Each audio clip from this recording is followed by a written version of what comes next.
also think of the Emmy Award-winning TV shows like Squid Games, which I will confess Doug and I binge-watched at home over a series of weeks. And I think of the actress, Yoon Ya-jung, who I met in Seoul last year when I convened groundbreaking South Korean women. She is the first Korean to win an Academy Award for acting.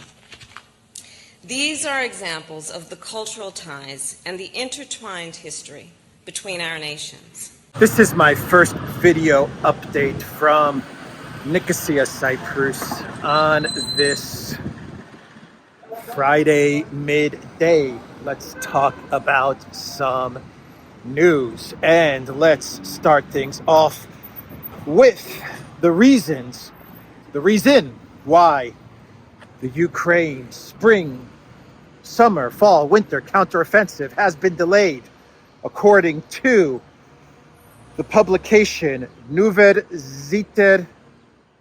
Zeitung. God, I hope I'm pronouncing that correctly. According to this publication, which I believe is a Swiss publication, they are saying that the reason for the Ukraine spring, summer, winter, fall counteroffensive delay is that Commander Zaluzhny says that he has only received 66% of the weapons he has asked for.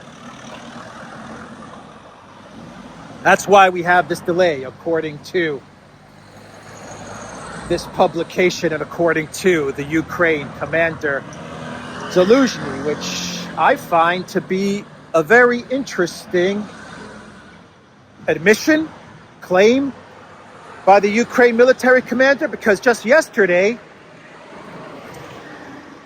I cited a New York Times article where they cited the NATO commander, Cavoli, the guy that commands NATO in Europe, and his testimony to the U.S. Armed Services Committee, where he said that Ukraine has received 98% of everything they need to go forward with this spring counteroffensive. So which one is it? Is it 66% and NATO and the collective West are dragging their feet in delivering what Zaluzhny needs in order to go on this counteroffensive? Or is it 98% and NATO has given over just about everything that Ukraine has asked for so that they can go ahead with this spring counteroffensive? Which one is it? NATO claims we've pretty much fulfilled the wish list, the military wish list. Zaluzhny is claiming that, you guys are still short. You still owe me a couple hundred more tanks, and we're well short of ammunition. How am I supposed to go ahead with a counteroffensive if I don't have what I need? That's the story. You would think that the planning and the list of what they need is being decided on by Ukraine and NATO and the Pentagon. You imagine they're all sitting at the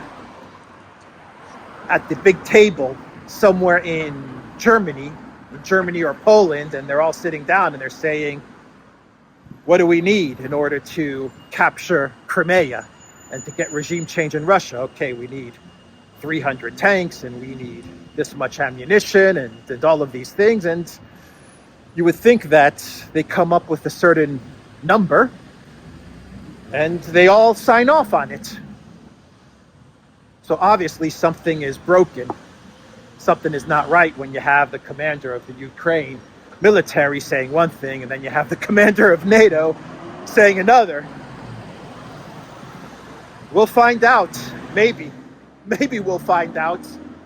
But that's the story with the spring offensive, and that is why, according to Zaluzhny, there is a delay in the spring, summer, winter, fall offensive.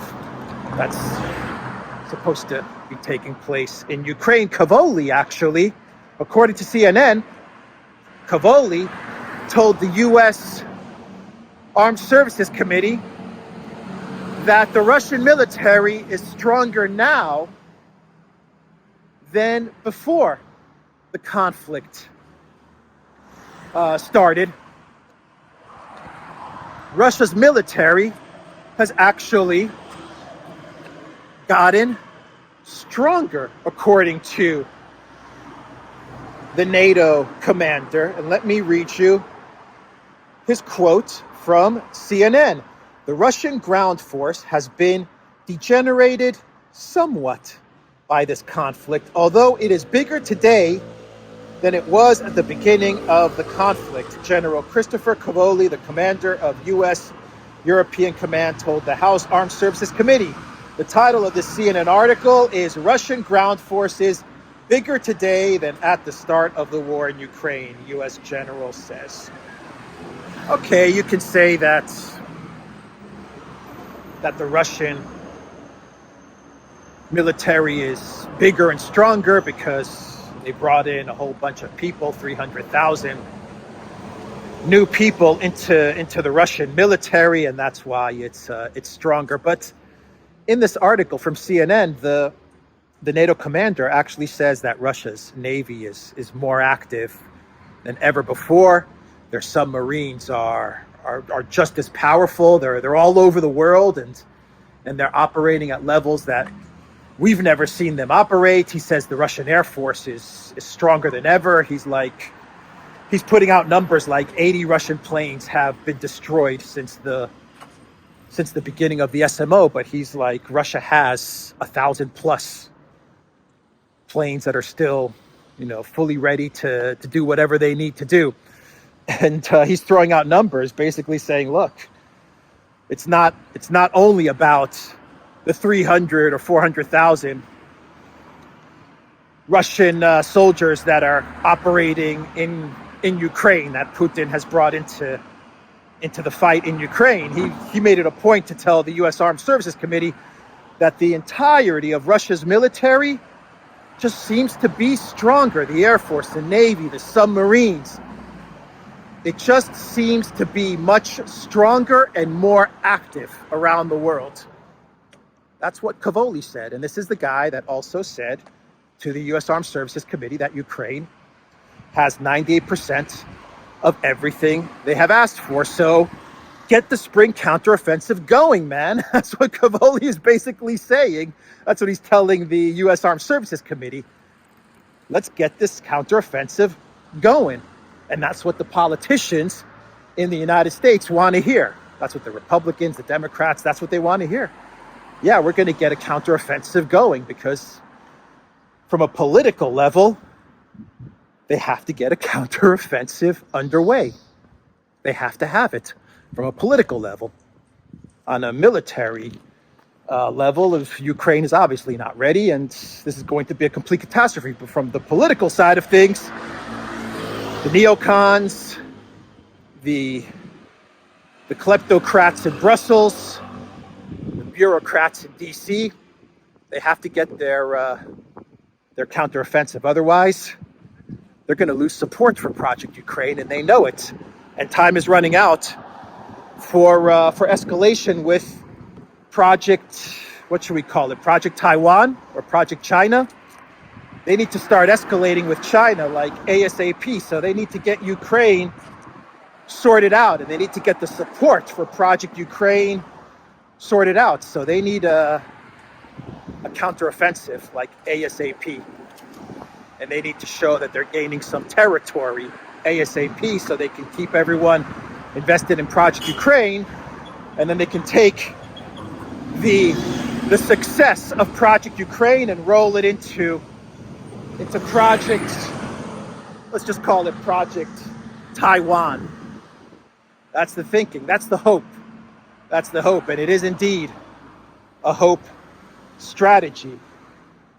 The other day, there were EU diplomats, European diplomats, who gave some statements about the state of the the ammunition procurement plan that they put into place. You know, the one that Jungle Joseph Borrell thought up, where he's going to give 2 billion, where the EU is going to give 2 billion in funds to member states if they empty out their warehouses of whatever ammo they have, and then they're going to take like another billion from that 2 billion and try to find companies to produce the ammunition. That was Jungle Joseph's slush fund plan. Well, some Western diplomats came out the other day and they basically said that the whole plan is falling apart.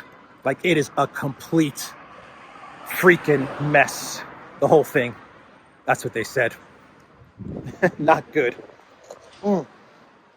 They said something like, these Western diplomats, these EU diplomats said that the goal was 1 million in ammunition being sent to Ukraine. You want to know how much they've actually sent to date?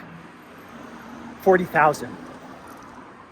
40,000. The goal was 1 million in ammo, and they've only sent 40,000, or they've only put together 40,000. They are way, way, way off. Like, I mean, way off.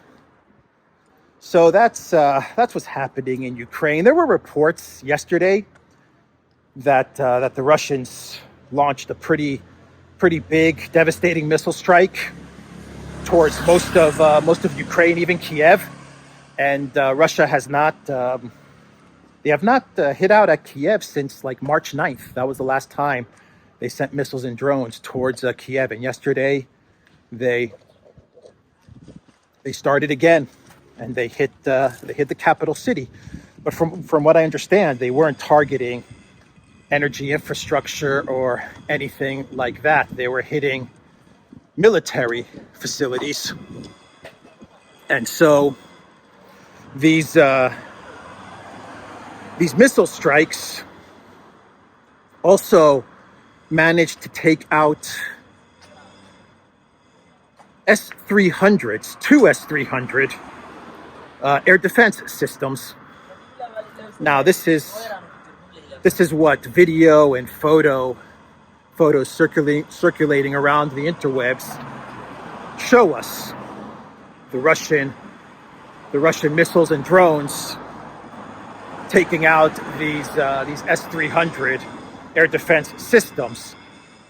The Ukrainian side of things, they're saying that these videos and these photos are old. These are old videos or photos, or that these are decoys. These are S-300 decoys. I don't know what the truth is.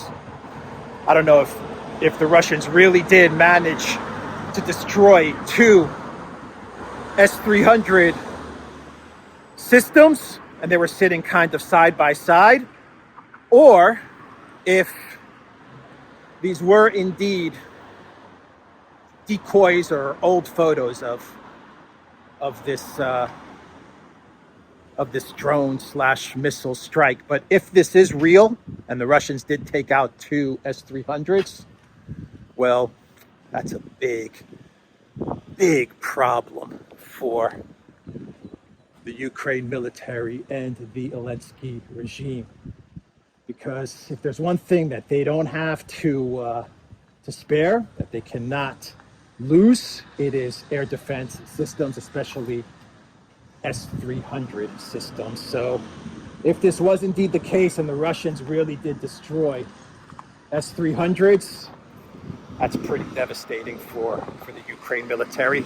I don't know if that's what happened, or if these were indeed decoys or old videos or photos. I just don't know, but I'm just relaying the news to everybody, because if it is true, well then the Ukraine military is going to have a lot of problems. They cannot spare to lose any air defense systems. What a beautiful home this is, huh?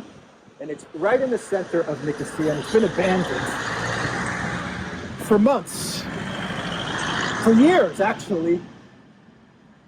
But my God, if someone purchased this home and fixed it up, this would be a pretty awesome place. And it's right bam in the center of the city, pretty much in the center of the city.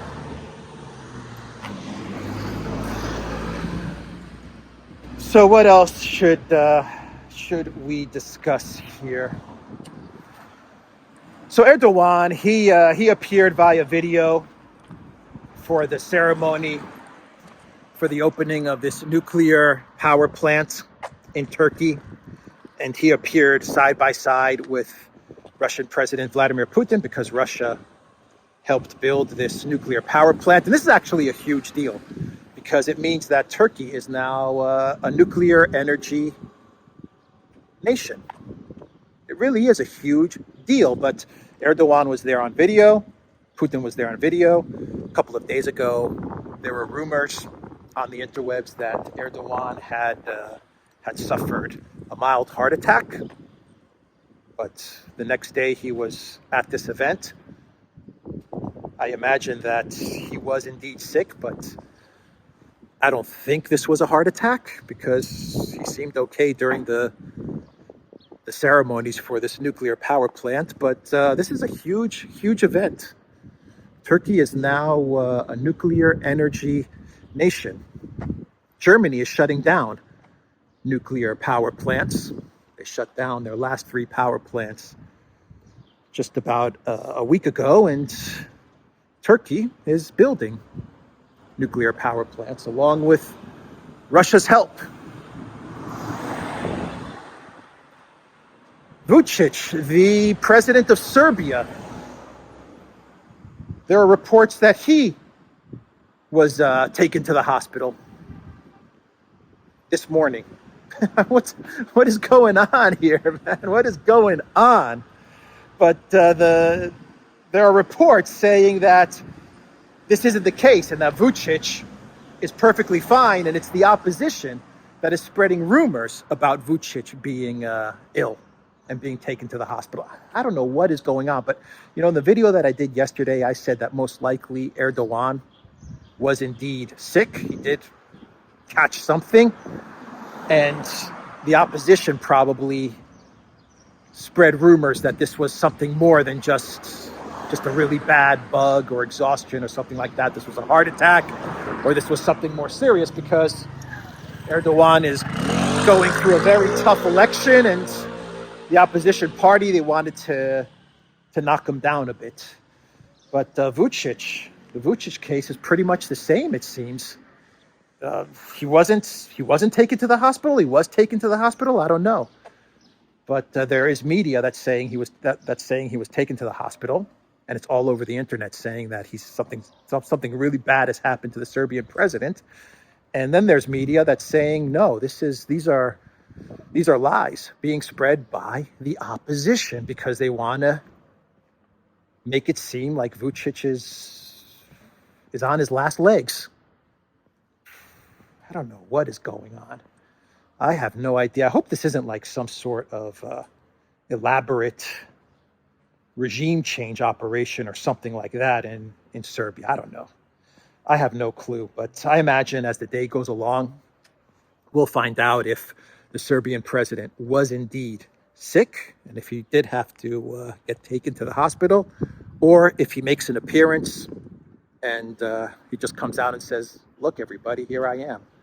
I'm okay. Let's go this way and around.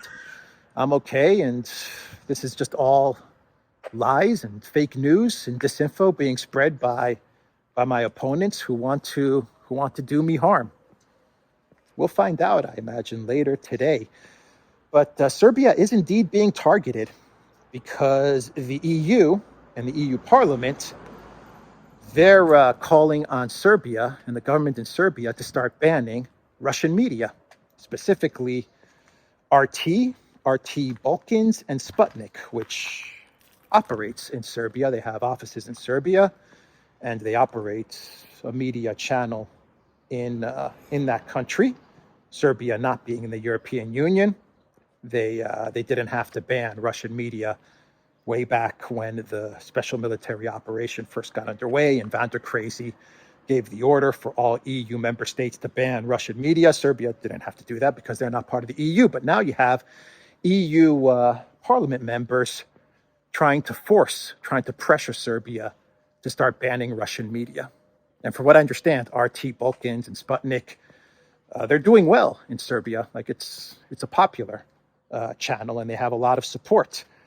Maria Zakharova, she was not happy with the situation of the EU trying to pressure Serbia to close down Russian media. She said, it's an absurd situation.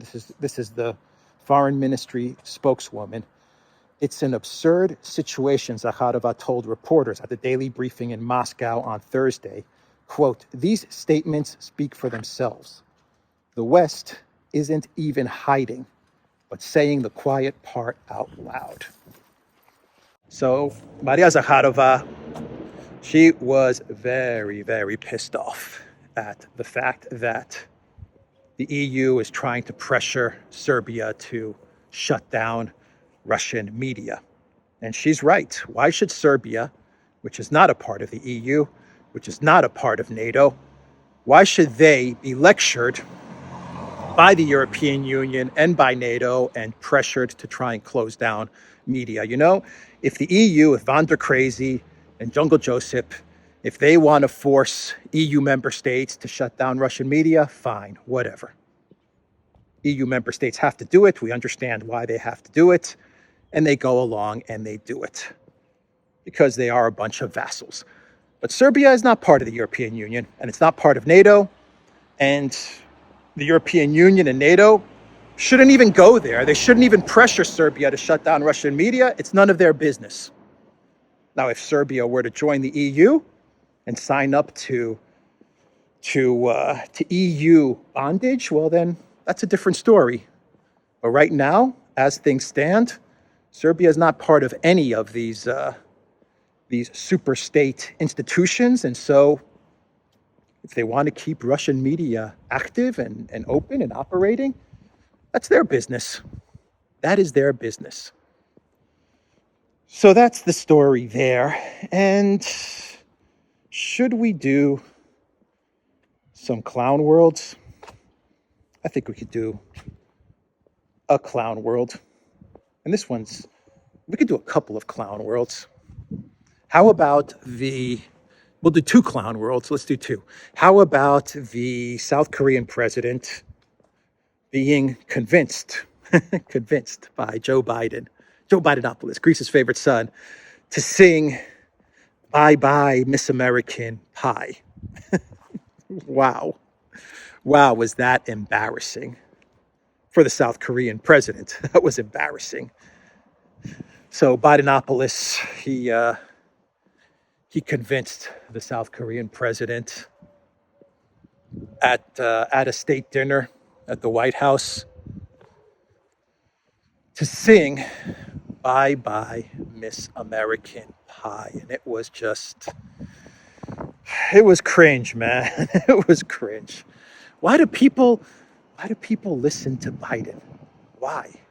Why are you listening to Joe Biden? Why are you taking orders from Joe Biden? If Joe Biden tells you to sing a song, just tell the guy, dude, you sing the song. I'm going to just go back to my table and eat. I mean, wow. Anyway, here's some snippets of what was a real embarrassment, I think, for South Korea in general. It really was an embarrassment. But there you have it. This is one of your favorite songs, American Pie. American Pie가 가장 좋아하는 곡 중에 하나시라고 들었습니다. Yes, that's true. Yes, when I was going to school, it was one of my favorite songs. Well, we wanted to hear you sing it.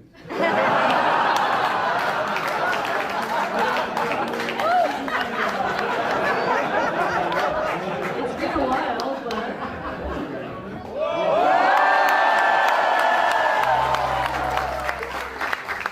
a long time ago. Feeling about how the music used to make me smile. And I really got my chance that I could make those people dance and maybe they'd be happy for a while. So that was the South Korean president taking orders from Joe Biden and singing Bye-Bye Miss American Pie. Oh, man. Name me one leader that wants to be like Xi Jinping. Name me one. Biden, man. Bidenopolis. Can you imagine another 6 years of this guy?